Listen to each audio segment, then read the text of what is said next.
When I was in South Africa, I was in Durban, and what had happened is that Durban has got the highest Indian population outside of India, and they're famous for their curries.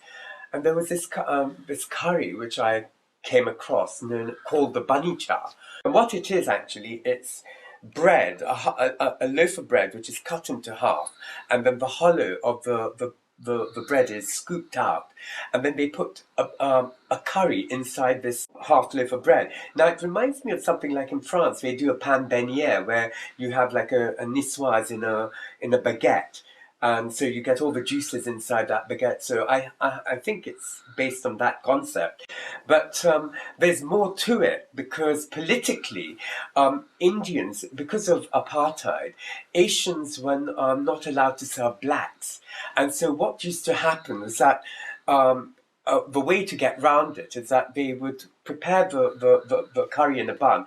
And also during the time of indentured labouring, it was so much easier for people to carry a curry in a bread and eat it whilst they're on the hoof.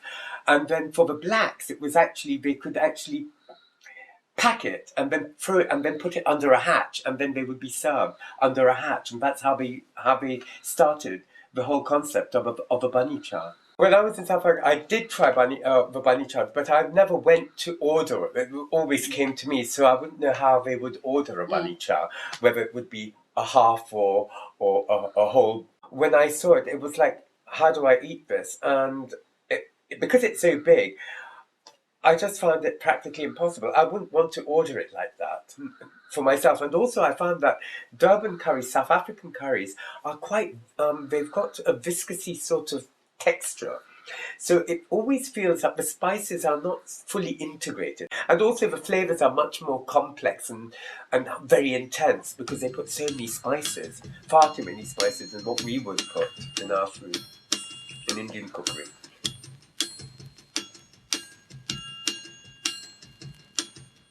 Put the meat into the saucepan and cover with just enough water. Bring the water to the boil and remove the scum.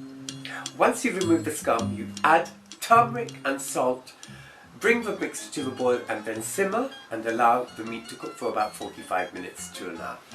In a separate pan, you heat up the mustard oil and clarified butter, and then you heat up the oil till it's hot over medium-high heat.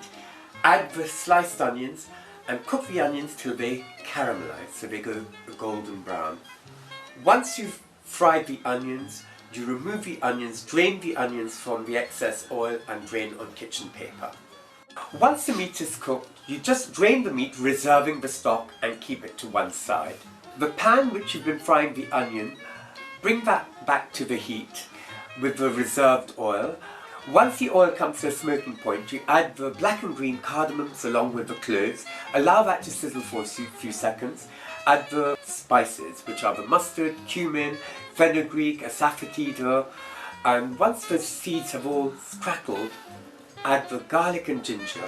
Add the red dried chilies, heat that for a few seconds, and then cook that for a couple of minutes, and then add your cooked meat. Once you've added the cooked meat, you can add the reserved stock along with the jaggery and some lime juice and a bit of chili powder, and allow that to all absorb. And finally, you serve that amazing dish onto brioche buns. And that is my version of a South African bunny chow. That really is something.